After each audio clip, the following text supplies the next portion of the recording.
ಸಿದ್ದರಾಮಯ್ಯನವರ pet project ಅದು. ಆ ರಿಪೋರ್ಟು ಕ್ಯಾಬಿನೆಟ್ ತನಕ ಬರೋ ಅಷ್ಟರಲ್ಲಿ 7-11 ಆಯಿತು ಸರ್. ವರ್ಷಗಳು ಸಹಜವಾಗಿ ಅಲ್ಲ ಒಂದು ನಿಮಿಷ ಬಂತು. ಸಿದ್ದರಾಮಯ್ಯನವ್ರಿಗೆ ಸಹಜವಾಗಿ ಒಂದು ಆಸೆ ಇರುತ್ತೆ ರೀ, ನಾನು ಈ ಶಿಫಾರಸುಗಳನ್ನೆಲ್ಲ ಜಾರಿಗೆ ತಂದು ಒಂದು ಬ್ಯಾಕ್ವರ್ಡ್ ಕ್ಲಾಸನ್ನು ಎತ್ತಿ ಹಿಡಿದೆ, ಅದ್ರ ಪರವಾಗಿ ನಿಂತ್ಕೊಂಡೆ ಅಂತ ಒಂದು ಬ್ಯಾಚ್ ಅವ್ರಿಗೆ ಅಲ್ಲಲ್ಲ. ಬಟ್ ದಿಲ್ಲಿಗೆ ಅವ್ರು ಕರೆದು ಅದನ್ನು ಇನ್ನೊಂದ್ಸಲ ಮಾಡ್ರಿ ಅಂದ್ಬಿಟ್ರೆ ಭಿನ್ನಾಭಿಪ್ರಾಯ ಬಂತಲ್ಲ.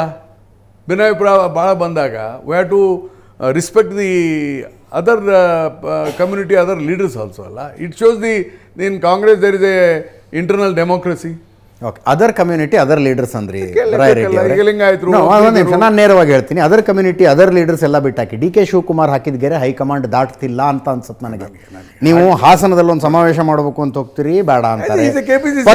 ಅಲ್ಲಲ್ಲ, ಪರಮೇಶ್ವರು ಒಂದೇನು ದಲಿತ ಶಾಸಕರನ್ನ ಸಚಿವರನ್ನ ಕರೆದು ಒಂದು ಡಿನ್ನರ್ ಮಾಡ್ತೀನಿ ಅಂತಾರೆ, ಬೇಡ ಅಂತ ಹೈಕಮಾಂಡ್ ಹೇಳುತ್ತೆ. ಈಗ ಜಾತಿ ಗಣತಿ ಇನ್ನೊಂದ್ಸಲ ಮಾಡಿಸಿ ಅನ್ಸುತ್ತೆ. ಎಲ್ಲವೂ ಡಿ ಕೆ ಶಿವಕುಮಾರ್ ಹೇಳ್ದಂಗೆ ಹೈಕಮಾಂಡ್ ಕೇಳ್ತಿದೆ ಅಂತ. ಶಿವಕುಮಾರ್ ಹೇಳ್ದಂಗೆ ಕೇಳುತ್ತೆ ಅಂತ ನಾನು ಹೇಳ್ತಾ ಇಲ್ಲ. ಡಿ ಕೆ ಶಿವಕುಮಾರ್ ಅವರು KPCC ಅಧ್ಯಕ್ಷರಾಗಿ ಇದರಿಂದ ನಮಗೆ ಪಾರ್ಟಿಗೆ ಸ್ವಲ್ಪ ಅನ್ಯಾಯ ಆಗ್ತದೆ ಅಂತ ಹೇಳಿದಾಗ ಕೇಳಿರ್ಬೋದು. ಆದರೆ ಈ ಜಾತಿ ಗಣತಿಯನ್ನು ನಾನೇ ತಿದ್ದುಪಡಿ ಮಾಡಿ ಅಂತಲೂ ಹೇಳಿದ್ದೆ. ತಿದ್ದುಪಡಿ ಅಂದರೆ ಯಾಕೆ ಅಂದರೆ ಕೆಲವು ಜನ ಜಗಳ ಮಾಡ್ತಾರೆ. ಈ ಸಾರಿ ನಾನು ಅದಕ್ಕೊಂದು ಸಲಹೆನೂ ಕೊಟ್ಬಿಟ್ಟಿದ್ದೇನೆ. ಎಲ್ಲ ಯಾರ ಮನೆಗೆ ಹೋಗ್ತಾರಲ್ಲಪ್ಪ ಅವ್ರದ್ದು ಆಧಾರ್ ಕಾರ್ಡ್ ಪ್ರಿಂಟ್ ಮಾಡಲೇಬೇಕು. ಅದರಲ್ಲಿ ಆಧಾರ್ ನಂಬರ್ ಹಾಕಬೇಕಿದೆ. ಸರಿ, ಹೌದು, ನಂಬರ್ ಹಾಕ್ರಿ, ಅವ್ರ ಸಿಗ್ನೇಚರ್ ಕಂಪಲ್ಸರಿ ತಗೊಳ್ರಿ, ಯಾರ್ದು ಮನೆಯವ್ರದ್ದು ಇಂಡಿವಿಜುವಲ್ಲು ತಗೊಳ್ರಿ, ತಗೊಂಡು ಅದಕ್ಕೊಂದು ಅವಕಾಶ ಕೊಡ್ರಿ. ಏನು ನಾವು ಮಾಡಿಬಿಟ್ಟಿದ್ದೇವೆ, ಇನ್ನು ಸೀಕ್ರೆಟ್ ಇಡಬಾರ್ರಿ.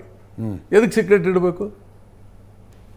ಇಷ್ಟು ನಾವು ಮಾಡಿದ್ವಿ ಅಂತ ಊರ ಪಬ್ಲಿಷ್ ಮಾಡಿಬಿಡ್ರಿ. ಇಂತಾರು ನಿಮ್ಮ 30 ದಿವಸ ತಿದ್ದುಪಡಿ ಕೊಟ್ಟಿದ್ದೇವೆ, ತಿದ್ಕೊಳ್ಳಿ ಅಂತ ಹೇಳ್ಬಿಡೋದು ಅಷ್ಟೇ. ಅಷ್ಟು ಪಾರದರ್ಶಕ ಸೀಕ್ರೆಟ್ ಟ್ರಾನ್ಸ್ಪರೆಂಟ್ ಆಗಿ ನಡೆದು ಸೀಕ್ರೆಟ್ ಇಡಕ್ಕೆ ಹೋಗಿ ಇದಾಗಿದ್ದು ಪಾರದರ್ಶಕವಾಗಿ ಮಾಡ್ತಾರೆ. ಅದ್ರ ಜೊತೆ ನಿಮ್ಮ ಗಮನಕ್ಕಿರಲಿ, SC/ST ಗಣತಿ ಇನ್ನೊಂದು ನಡೀತಾ ಇದೆ, ಒಳ ಮೀಸಲಾತಿ. ನೆನ್ನೆ ರಾತ್ರಿ ಲೇಟಾಗಿ ಮನೆಗೆ ಹೋದೆ, ನಮ್ಮ ಮನೆ ಮೇಲೆ ಒಂದು ಸ್ಟಿಕ್ಕರ್ ಅಂಟಿಸಿದ್ರು. ನಾನು ನನ್ನ ಹೆಂಡತಿ ಕೇಳಿದೆ, ಯಾವಾಗ ಬಂದಿದ್ರು ಗಣತಿಯವರು ಅಂದ್ರೆ, ಅರೆ ಯಾರು ಅಂಟಿಸೋರೆ ಸ್ಟಿಕ್ಕರ್ ಗೊತ್ತೇ ಇಲ್ಲ ಅಂದ್ರು ಅವರು. ಅಟ್ಲೀಸ್ಟ್ ಬಂದು ಯಾರಿದ್ದಾರೆ ಅಂತಾರೆ ಕೇಳಬೇಕಾಗಿತ್ತು ಅಂತ ನಿರೀಕ್ಷೆ ಅಷ್ಟೇ.